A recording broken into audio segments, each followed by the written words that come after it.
Hi, I'm Oscar Piastri, a Formula One driver for McLaren, and this is F1 Unpacked.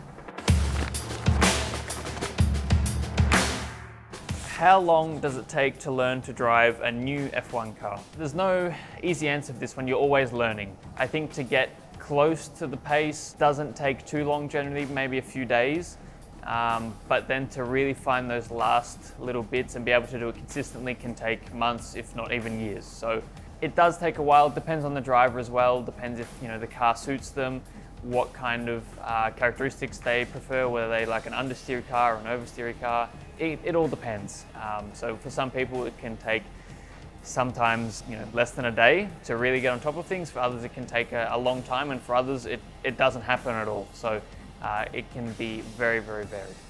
Which part of your body aches the most after a race? So this one depends on the track. So if it's a bumpy track, then your lower back can be quite sore at the end of the race. If it's a very fast track, somewhere like Silverstone, Japan, your neck is very, very sore. It's rare that your neck is not sore after any race, but there's somewhere it really takes a beating. I would say lower back is quite a common one, but pretty much everywhere you're going to feel pretty sore. When you sit in a car and get thrown around for 2 hours, everything's going to hurt a bit. Your shoulders, your upper body, your neck, your legs. Sometimes your hip flexors can get quite sore. Your lower back. So it's really everything. Is it tap water you drink in the car, or is it a specific drink for drivers? The answer is you can put whatever you want in there. You can put tea, you can put water, you can put some kind of energy drink or electrolyte drink, but whatever you choose, you have to factor in that you've got to like it when it's warm as well. So I personally just stick to water. It's nice and refreshing for the first 10 laps of the race normally, and then after that it's lukewarm at best. So yeah, you've got to pick something that you're going to be comfortable with drinking when it's warm. So I've tried a few different things, but for me water is the best, and I think a lot of drivers use water. Do some tracks have more of a physical impact on you than others? Yes, definitely. Somewhere like Silverstone, for example, very, very physical on the neck.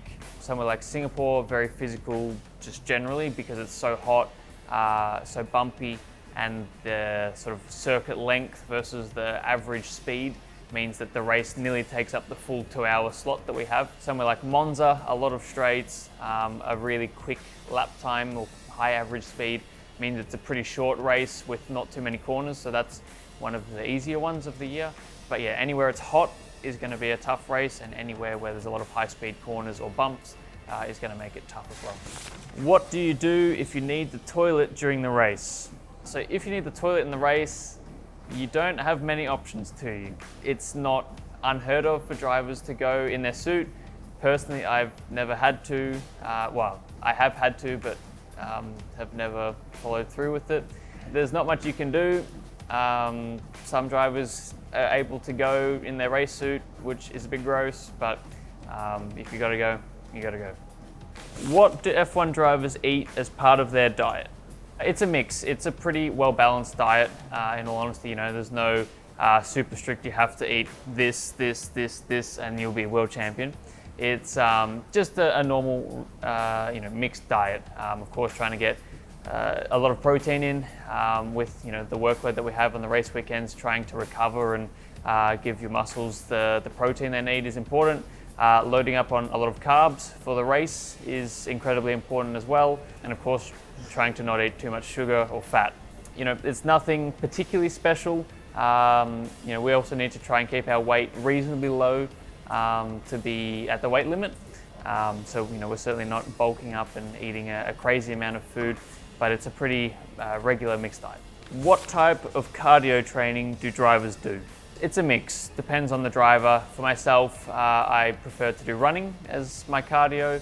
I do a little bit of cycling. I know a lot of people that do cycling as their main thing. Look at Valtteri Bottas, a world championship contender for gravel cycling this year. So it's really up to the driver. Swimming is another good one, but it can be whatever you want. Just playing sport is a good way of getting some cardio training in, but for me personally, I use running as my main form of cardio. Do you ever lose count of which lap you're on? Yes, all the time. I think a lot of us have the lap count on our dash, so we know how many laps to go or what lap number we're on. But yeah, there's been plenty of races where you think or hope you're about 10 laps from the end of the race and you've still got over halfway to go. So time definitely goes at a different speed depending on what's happening in the race. But yeah, if I didn't have that lap count on my dash, I would very often forget what lap I was on. What happens to your winner's trophy after the race? Do you take it on the flight home with you? No, I don't. And I think for pretty much all the drivers on the grid, the trophies actually belong to the team. So we're allowed to order a replica. So I've got the replicas of my race wins and my podiums. But I think in pretty much every F1 driver's contract, the team gets to keep the trophy. So it makes for some pretty cool trophy cabinets here at MTC, and I'm sure at other teams as well.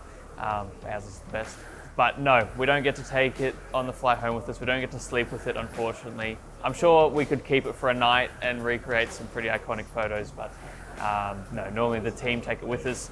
And also, it's a good problem to have, but trophies are not often the most convenient things to travel with. So sometimes having the team take it makes our life a bit easier as well. How do you learn new circuits that are added to the race calendar? So the best way normally is to learn them in the sim. Normally we would have some kind of track model before we go there. So one of the more recent examples I would say is Jeddah or Las Vegas. We had a model of that before we actually went to the track. So we had a pretty rough idea of how the circuit was going to go. Of course, it's impossible to know what the grip level is going to be. Sometimes the track isn't always exactly the same as the sim, but it gives you a pretty good idea of roughly what gears you need to use, which way the corners go, and roughly where you need to brake. So that's normally how we prepare.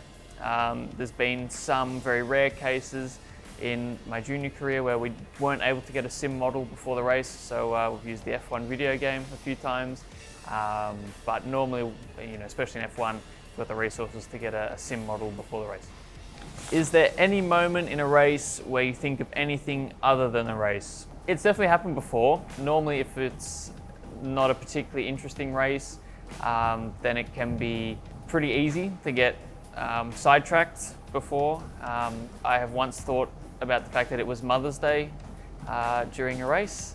It does happen.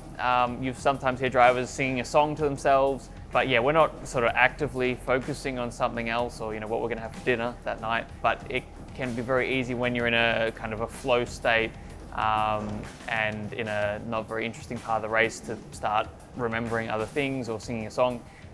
But 99% of the time we're focused on driving, and if it's not specifically driving about the next corner or the next lap, it's what's the strategy, how the tire's doing, what's the kind of bigger picture of the race. What's the last thing you eat before you get in the car for a race? I normally have the same thing before each race, which is pasta with tomato sauce and chicken, just keeping it nice and safe. With all the nerves and adrenaline going, you kind of just want to eat what is comfortable for you, so that's what I do. So I think you'll find across the grid a lot of us eat the same thing before each race. It could be completely different. I know Lando eats a different lunch to me, but he probably also eats the same lunch before every race. So that's normally what I would eat, and yeah, I don't see that changing anytime soon. The first thing I'd eat after the race depends a little bit on what my appetite's like and how hard the race has been. Normally getting fluids in is probably the biggest thing rather than food, and trying to get protein in is difficult. With Optimum Nutrition on board with us, they have some great flavors. Chocolate's my personal favorite, and that makes it easier to get it down when you've got a small appetite after the race. So that's normally a good one for me, which also helps you, of course, get your fluids in. But yeah, it's dependent on the race.